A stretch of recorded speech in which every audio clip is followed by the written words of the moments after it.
व्रत पर उत्सव अंक में श्री सीता नवमी व्रत एवं पूजन विधि। वैशाख मास की शुक्ल पक्ष की नवमी। हिंदू समाज में जिस प्रकार श्री रामनवमी का महात्म है, उसी प्रकार जानकी नवमी का भी है। जिस प्रकार अष्टमी तिथि भक्ति राधा तथा भगवान श्री कृष्ण के आविर्भाव से संबंध है, उसी प्रकार नवमी तिथि भक्ति सीता तथा भगवान श्री राम के आविर्भाव की तिथि होने से परम आदरणीय है। भक्ति राधा का आविर्भाव भाद्रपद शुक्ल पक्ष की अष्टमी और भगवान श्री कृष्ण का आविर्भाव भाद्रपद कृष्ण पक्ष की अष्टमी को अर्थात दो विभिन्न अष्टमी तिथियों में हुआ।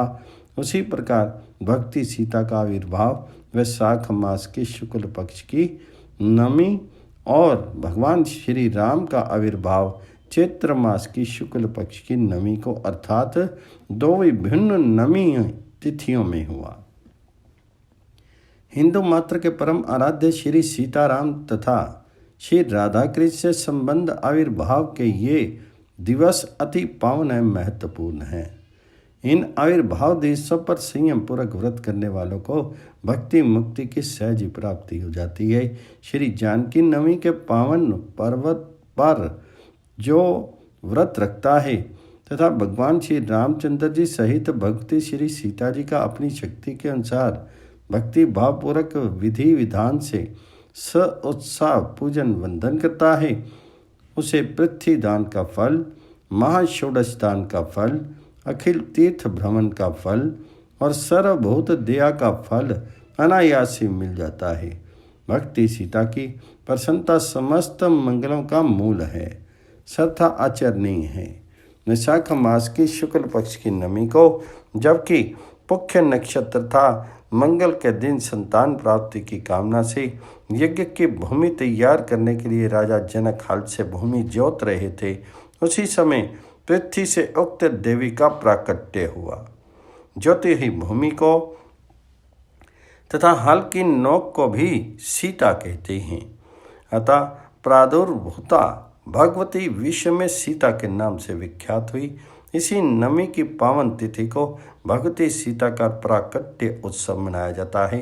अष्टमी तिथि को ही नित्य कर्मों से निवृत्त होकर के शुद्ध भूमि पर सुंदर मंडप बनावें, जो तोरण आदि से सम अलंकृत हो। मंडप के मध्य में सुंदर चकोर वेदिका पर परिकरों सहित भगवती सीता एवं भगवान श्री राम की स्थापना करनी चाहिए।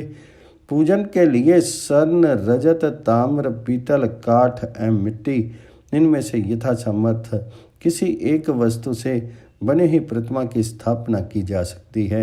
मूर्ति के अभाव में चित्रपट से भी काम लिया जा सकता है। जो भक्त मानसिक पूजा करते हैं, उनकी तो पूजन सामग्री एवं आराध्य सभी भाव में हो जाते हैं। भगवती सीता एवं भगवान श्री राम की प्रतिमा के साथ साथ पूजन के लिए राजा जनक, माता सुनैना, कुल पुरोहित शतानंद जी, हल और माता पृथ्वी की भी प्रतिमाएं स्थापित करनी चाहिए। नवमी के दिन नित्य कर्म से निवृत्त होकर के श्री जानकी राम का संकल्प पूर्वक पूजन करना चाहिए। सर्वप्रथम षोडशोपचार गंध, पुष्प, धूप, दीप, नैवेद्य से श्री गणेश जी और भगवती पार्वती का पूजन करना चाहिए। फिर मंडप के पास ही अष्टदल कमल पर विधि पूर्वक कलश की स्थापना करनी चाहिए। यदि मंडप में प्राण प्रतिष्ठित विग्रह ना हो, तब मंडप में प्रस्थापित प्रतिमा या चित्र में प्राण प्रतिष्ठा करनी चाहिए। तत् उपासक को प्रतिमा के कपोलों का स्पर्श करना चाहिए तथा परिकर सहित श्री जानकी रामाभ्याम नमः इस मंत्र का उच्चारण करना चाहिए। तदनंतर कर न्यास तथा षडंग न्यास करके हाथ में पुष्प लेकर के भक्ति सीता का इस प्रकार से ध्यान करना चाहिए।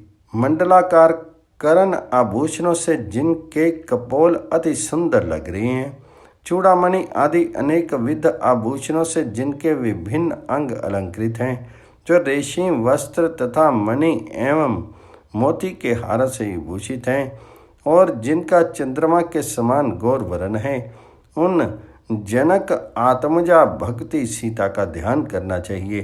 तंत्र उपचार के लिए के विविध मंत्रों तथा श्री जानकी रामाभ्याम नमा इस नाम मंत्र से आसन पाद्य अर्ध्य आचमन पंचामृत स्नान वस्त्र आभूषण गंध सिंदूर तथा धूप दीप एवं नैवेद्य आदि उपचारों द्वारा श्री जानकी राम जानकी का पूजन करें। आरती एवं मंत्र पुष्पांजलि के पूर्व मंडप में प्रतिष्ठित अन्य आराध्यों का भी पूजन कर लेना चाहिए। पूजन इस प्रकार है का श्री जानकी जी का पूजन। जिनके गृह में साक्षात लक्ष्मी जी ही उत्पन्न हुई थी, उन मिथिलापति श्री जनक जी के लिए बारंबार नमस्कार है। उपयुक्त मंत्र से श्री जानकी जी की वंदना करके श्री जनकाय नमः मंत्र से षोडशोपचार पूजन करना चाहिए। ख है श्री सुनैना अम्बा जी का पूजन। अम्बा आप श्री सीता जी की माता तथा महाराज जनक की पटरानी हैं। मेरे द्वारा की हुई इस पूजा को ग्रहण करें। महामती आपको प्रणाम है। उपयुक्त मंत्र से श्री सुनैना जी की वंदना करके श्री सुनैनाम्बाय नमः मंत्र से पंचोपचार पूजन करना चाहिए। ग श्री शतानंद जी का पूजन। शतानंद जी आप सभी विद्याओं के आगार विद्वत शिरोमणि एवं श्री जनक जी के पुरोहित हैं। आपको नमस्कार है। उपयुक्त मंत्र से शतानंद जी की वंदना करके श्री शतानंदाय नमः मंत्र से पंचोपचार पूर्वक पूजन करें। श्री हल का पूजन। हे हल, पृथ्वी को जोतने समय तुमने सीता को प्रकट किया है एवं संपूर्ण विश्व का तुम्हारे द्वारा पोषण होता है।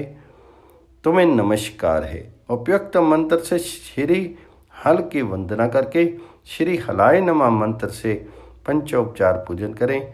श्री पृथ्वी देवी का पूजन। पृथ्वी माता, ये संपूर्ण चराचर जगत आपसे ही उत्पन्न हुआ है। आप ही मुनियों को भी मोहित करने वाली महामाया है। ये सभी लोक आपके अधीन हैं। आप पराशक्ति हैं एवं श्री सीता जी आपको परम प्रिय हैं। आप देवों के लिए भी वंदनीय हैं। सुभगे मैं आपको नमस्कार करता हूँ। उपयुक्त मंत्र से श्री पृथ्वी देवी की वंदना करके श्री सुभगाय नमः मंत्र से पूजन करना चाहिए, जिसका भाव है हे देवी, कदली के गर्भ से उत्पन्न हुए कपूर को प्रज्वलित करके मैं आपकी आरती कर रहा हूँ।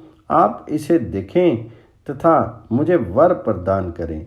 घी की बत्ती तथा कपूर को प्रज्वलित करके नीचे लिखी आरती को गाते और वाद्य आदि बजाते हुए परिकर सहित श्री जानकी राम जी की उत्साह भक्ति पूर्वक आरती करनी चाहिए। आरती श्री जनक दुलारी की, सीता जी रघुपर प्यारी की। जगत जननी जग की विस्तारनी, नित्य सत्य साकेत विहारनी। परम दयामयी दीन उद्धारनी, मैया भक्तन हितकारी की। सती शिरोमणि पति हितकारनी, पति सेवा हितवन वनचारनी। पति हित पति वियोग स्वीकारनी, त्याग धर्म मूर्ति धारे की। विमल कीर्ति सब लोकन छाई, नाम लेत पावन मति आई। सुमरत कटत कष्ट दुखदाई, शरणागत भय भय हारे की। पुष्पांजलि प्रणाम एवं प्रदक्षिणा का मंत्र, जिसका भाव इस प्रकार है। हे परमेश्वरी, ऋतु के अनुसार उत्पन्न हुए नाना प्रकार के सुगंधित पुष्पों से युक्त मेरे द्वारा दी जाने वाली इस पुष्पांजलि को स्वीकार करें। जो रावण के विनाश के लिए पृथ्वी माता के गर्भ से उत्पन्न हुई है, पति को ही देवता मानने वाली तथा शील संपन्ना है, वे मिथिलेश कुमारी हमारी रक्षा करे। उपयुक्त श्लोक पढ़ करके भगवती सीता की कृपा की प्राप्ति हेतु ज्ञान की स्तोत्र का सतसत पाठ करना चाहिए। स्तोत्र इस प्रकार है। नील कमल दल के सदृश जिनके नेत्र हैं, जिन्हें श्री राम की भुजा का ही अवलंबन है, जो प्रज्वलित अग्नि में अपनी पवित्रता की परीक्षा देना चाहती है, उन राम प्रिया श्री सीता जी की मैं मन ही मन ध्यान करता हूँ, जिनके नेत्र श्री राम जी के चरणों की और निश्चल रूप से लगे हुए हैं, जिन्होंने अपने अंग कांति से स्वर्ण को मात कर दिया है तथा ताटका के वैरी श्री राम के कटु वचनों से जो घबराई हुई है, उन राम की प्रेसी श्री सीता की मैं मन में भावना करता हूँ, जो लज्जा से हतप्रद हुई अपने उस मुख को जिनके कपोल उनके बिखरे हुए बालों से उसी प्रकार आवृत हैं, जैसे चंद्रमा राहु के द्वारा ग्रसे जाने पर अंधकार से आवृत हो जाता है, वस्त्र से ढक रही है। उन राम पत्नी सीता की मैं मन में भावना करता हूँ, जो मन ही मन ये कहते हुए कि यदि मैंने श्री रघुनाथ जी के अतिरिक्त किसी और को अपने शीर वाणी अथवा मन में कभी स्थान दिया हो, तो हे अग्नि मेरे शीर को जला दो। अग्नि में प्रवेश कर गई उस राम की प्राण प्रिया सीता की मैं मन में भावना करता हूँ। उत्तम विमानों में बैठे हुए इंद्र, रुद्र, कुबेर और वरुण द्वारा पुष्पवृष्टि के अनंतर जिनके चरणों की भली भांति स्तुति की गई है, उन श्री राम की प्यारी पत्नी श्री सीता जी की मैं मन से भावना करता हूँ। अग्नि शुद्धि के समय विमानों में बैठे हुए देवगण विष्ट चित्त से जिनकी ओर देख रहे थे और जो अपने तेज से 10 दिशाओं को आच्छादित कर रही थी, उन राम वल्लभा सीता की मैं मन से भावना करता हूँ। उपयुक्त स्तोत्र पढ़ करके भक्ति सीता एवं अन्य उपास्य देवी देवताओं की प्रदक्षिणा करके उन्हें प्रणाम करना चाहिए तथा भक्ति प्रदान करने के लिए उनसे प्रार्थना करनी चाहिए। तदुपरांत प्रसाद का वितरण करना चाहिए। दशमी के दिन पारण करके व्रत की संपन्नता करनी चाहिए। जो श्रद्धालु भक्त इस पुण्य व्रत के अवसर पर भगवान श्री राम की स्वर्ण, रजत या कांस्य की बनी प्रतिमा अथवा अंकित पत्र का दान करता है या भूमि दान, गौ दान, अन्न दान आदि करता है, उसे परम पुण्य की प्राप्ति होती है।